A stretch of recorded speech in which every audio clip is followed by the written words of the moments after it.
उसमें शिक्षक डायरी का एक छोटा सा इंट्रोडक्शन कि शिक्षक डायरी में हमें किन चीज़ों का ध्यान रखना है। हमारे ऊपर ई पाठशाला रजिस्टर हम भरते आ रहे हैं, मोहल्ला पाठशाला रजिस्टर भी हमने बना लिया है। अब बारी है कि 1 जुलाई से हमें शिक्षक डायरी प्रॉपर भरनी है फेज़ 5 के अंतर्गत। तो हमें क्या करना है, इसी की जानकारी मेरे इस छोटे से वीडियो में आपको मिलने वाली है। रेडी, चलो। जैसा कि आप देख पा रहे हैं, शिक्षण योजना एक दृष्टि में फेज़ 5, क्योंकि हमारे विद्यालय मोहल्ला पाठशाला के दम पर चल रहे हैं या ई पाठशाला के दम पर चल रहे हैं, हमारे पास बच्चे नहीं हैं इस वक्त, तो इसलिए ये वाला जो पृष्ठ है यूँ तो ये अप्रैल से भरा जाना चाहिए था हमारी टेक्स्ट बुक में स्टार्टिंग में जो कैलेंडर दिया हुआ है उसके अकॉर्डिंग, बट अभी इसको मैंने खाली छोड़ा हुआ है इस इंतज़ार में कि अगर सितंबर से हमारे पास बच्चे होंगे तो हम इसको उस हिसाब से भरेंगे। तो ये आपके ऊपर है कि आप इसको अप्रैल से भरना चाहते हैं तो आप भर सकते हैं, वेट करना चाहते हैं तो आप वेट कर सकते हैं। इसके बाद हम आते हैं शिक्षण योजना के पेज पे। जैसे कि आप ये देख पा रहे हैं शिक्षण योजना। तो फ्रेंड्स, मैं यहाँ पे ये बताना चाहूँगी कि शिक्षण योजना हमें ई पाठशाला और इसमें की शिक्षण योजना को लेके बिल्कुल भी कंफ्यूज होने की ज़रूरत नहीं है। हम यहाँ पे 6 दिन के अकॉर्डिंग सप्ताह 1 सप्ताह 2 इस तरीके से मानकर चलेंगे। जैसा कि आप सभी जानते हैं कि 5 जुलाई से हमारे पास ई कंटेंट अवेलेबल हुआ ई पाठशाला का, लेकिन हम इसमें 1 जुलाई से स्टार्ट करेंगे क्योंकि ई पाठशाला के अलावा हमारे पास दूरदर्शन के भी प्रोग्राम्स आते हैं जो कि प्रतिदिन आते हैं। इसलिए हम बिल्कुल भी भ्रमित ना हो, हम 1 जुलाई से स्टार्ट करेंगे। जैसा कि आप यहाँ पे देख पा रहे हैं, माह सप्ताह संख्या एक ही उसमें रखिए, आगे पीछे मत करिए। जुलाई ये माह हो गया, ये सप्ताह संख्या हमारा प्रथम हो गया, और आप उसमें देखेंगे तो वो सप्ताह संख्या 4 5 ऐसे शो कर रहे हैं, लेकिन ये जुलाई का है इसलिए हम यहाँ पर सप्ताह संख्या 1 डाल रहे हैं क्योंकि इसमें हमें ई पाठशाला को केवल हम आधार माने, बट जुलाई का ये हमारा प्रथम सप्ताह है तो हम यहाँ पे सप्ताह 1 ही लिखेंगे और 1 से 6 तक हम इसमें लिख सकते हैं। तो यहाँ पे थोड़ा सा मिस्टेक हो गई थी, ये क्लास 1 की शिक्षण योजना है।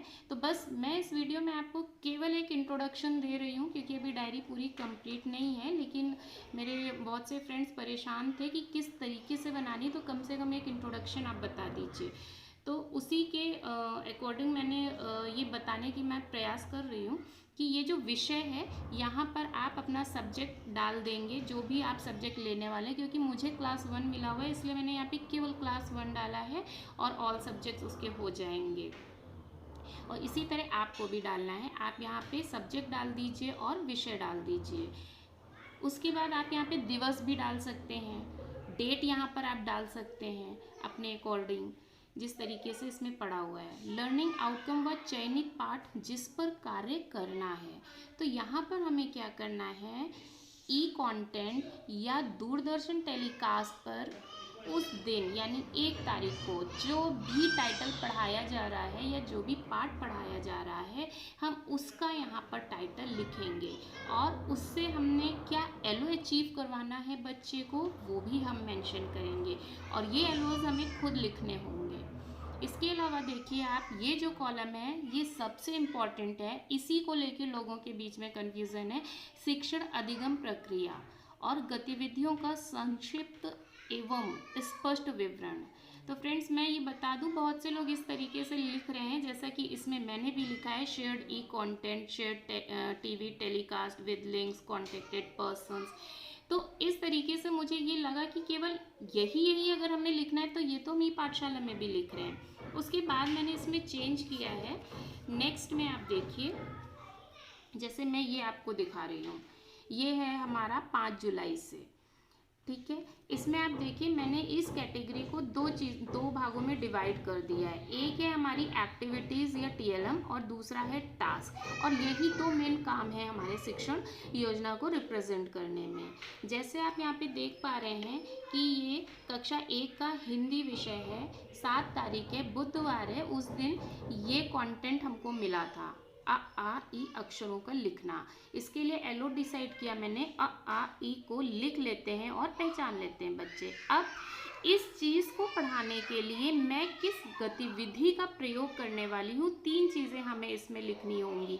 किस गतिविधि का हम प्रयोग कर रहे हैं, किस शिक्षण विधा का हम प्रयोग कर रहे हैं। जैसे हम पहले ये रेमिडियल टीचिंग प्लान्स बना रहे थे, तो शिक्षण तकनीक जो कि आप अगर 1, 2, 3 के बच्चे हैं तो आधारशिला से, और 4 to 8 वाले जो हैं वो ध्यानाकर्षण से शिक्षण तकनीकी का चयन कर सकते हैं। इसके अलावा शिक्षण गतिविधि क्या है वो आपको आधारशिला में मिल जाएगी। शिक्षण प्रक्रिया में आप जो भी प्रक्रिया फॉलो कर रहे होंगे आप उसको मेंशन कर देंगे। यदि ये 3 चीज़ आप यहाँ पर नहीं मेंशन करेंगे तो आपका जो भी शिक्षण योजना है वो प्रभावित नहीं दिखेगी। और फिर अगर आप इस पे ये लिख देते हैं कि हमने ये साझा किया तो फिर ई पाठशाला रजिस्टर और इसमें कोई भी डिफरेंस नहीं रह जाएगा। तो आपको करना इतना ही है इस समय, क्योंकि हमारे पास बच्चे नहीं है और हमें शासन की तरफ से ही पूरा कैलेंडर मिलता है, तो हमें अपना दिमाग यहाँ पे नहीं ज़्यादा लगाना है। हमें उसी कंटेंट को, ई कंटेंट को जो भी हमारे पास आ रहा है उसकी शिक्षण योजना हमें इसमें रखनी है। और शिक्षण योजना जैसे कि हमको ट्रेनिंग के समय समझाई गई है, अभी वैसी डिटेल नहीं बनानी है, केवल उसको समराइज करना है कि आप कौन सी शिक्षण विधा यूज़ कर रहे हैं, कौन सी शिक्षण गतिविधि यूज़ कर रहे हैं और कौन सी शिक्षण तकनीक यूज़ कर रहे हैं। ये 3 चीज़ें आप केवल इसमें मेंशन करें, एलओ आप मेंशन कर दें। उसके बाद बारी आती है टास्क की, कि आप कौन सा होमवर्क उन्हें देने वाले हैं, या होमवर्क की जगह पे ध्यान रहे प्रोजेक्ट देने वाले हैं। इस समय क्योंकि बच्चे क्लासरूम्स में नहीं आ रहे हैं तो पेरेंट्स का सपोर्ट उनको उतना नहीं मिलेगा, इसलिए जो भी हम प्रोजेक्ट देंगे तो उसका स्तर ऐसा रखेंगे कि बच्चे उसको आराम से सहजता से कर सकें। जैसे इसमें आप देख पा रहे हैं कि जो टास्क मिला है बच्चों आ ई, यानी कि ये डॉट डॉट है, बिंदु मिलान है। इस प्रकार बिंदु मिलाकर लिखने का प्रयास दिए गए कार्यपत्रक पर करें, और हमें कार्यपत्रकों का बराबर इस्तेमाल भी करना होगा। आ से फलों के नाम सोचो और लिखकर साझा करो। तो आई थिंक कि आपको ये चीज़ क्लियर हो गई है। ये इतना जो पोर्शन आप देख रहे हैं ये आपका 2 दिन के लिए है, मंडे ट्यूसडे, वेडनेसडे थर्सडे, फिर फ्राइडे सैटरडे। समझ रहे हैं। इसके अलावा एक इम्पॉर्टेंट पॉइंट ये भी है, क्रियान्वयन के पश्चात शिक्षक का स्व आकलन। इस स्व आकलन में फ्रेंड्स हमें ये लिखना है कि जो शिक्षण योजना हमने पहले से तैयार करी है ये हमें पहले से तैयार करना है। जैसे कि आज है 3 तारीख, ठीक है, तो 3 तारीख को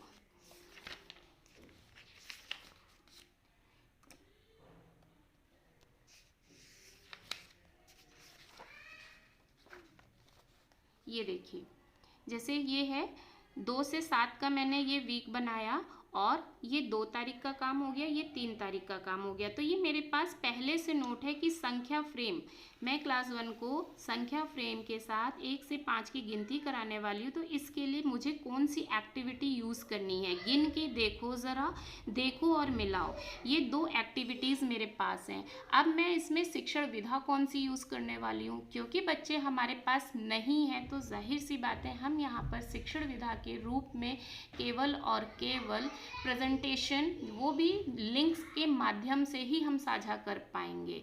तो इसलिए अभी आप यहाँ पर शिक्षण विधा को भी बहुत ज़्यादा वर्णित नहीं करें तो भी चल जाएगा, बट जब हमारे पास बच्चे होंगे तो उसको हमें क्लियरली मेंशन करना होगा कि हम किस शिक्षण विधा का प्रयोग कर रहे हैं। और इसमें एक चीज़ और भी ध्यान देने वाली बात है कि जैसे इसमें आप देखिए मैंने एक्टिविटीज़ के रूप में यहाँ पे हवा हवाई का प्रयोग लिखा या बिंदु मिलान विधि का, तो एक्टिविटीज़ में भी वेरिएशंस लाइए, ये नहीं कि एक ही एक्टिविटी रिपीट हो रही हो। तो कुल मिला के मैंने आपको 3 चीज़ें बताई कि इस पोर्शन में आपको कि शिक्षण गतिविधि कंटेंट, आप कौन सा कंटेंट आज लेने वाले हो, कौन सा लेसन आप लेने वाले हो, उसके लिए आप कौन सी गतिविधि यूज़ करने वाले हो, कौन सी शिक्षण तकनीक आप यूज़ करने वाले हो, उसके बाद आप बच्चों को कौन सा टास्क देने वाले हो, कार्यपत्रक को उसमें ज़रूर मेंशन करिए। ये 4 चीज़ें हो गई। उसके बाद क्रियान्वयन के पश्चात शिक्षक का स्व आकलन, यहाँ पे हमें अपना पर्सनल फीडबैक मेंशन करना है कि अगर इस गतिविधि हवाई गतिविधि का मैंने प्रयोग किया तो बच्चों का रिस्पॉन्स उसमें कैसा रहा, संतोषजनक रहा या नहीं रहा, या प्रेरणा साथी से अगर हम लोग रूबरू हुए, उनको भी हमने मोहल्ला क्लास में बताया, तो आप वो भी इसमें मेंशन कर सकते हो। मैंने पीछे कई जगह पे इस चीज़ को भी मेंशन किया है। या पेरेंट्स का क्या रिस्पॉन्स है, या जो हम मोबाइल से ई कंटेंट डिलीवर कर रहे हैं या जो भी हम उनको बता रहे हैं उसमें क्या दिक्कत आ रही है, उनको भी हम संक्षेप में यहाँ पे लिख सकते हैं। और उसके बाद जब ये आपका वीक कंप्लीट हो जाएगा तो आप अपना वहाँ पे हस्ताक्षर कर लेंगे और प्रधानाध्यापक से चेक करवा लेंगे। बस आज के वीडियो में इतना ही।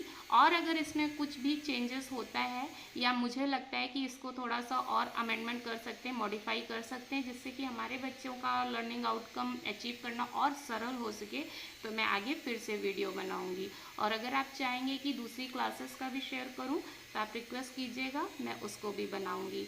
तब तक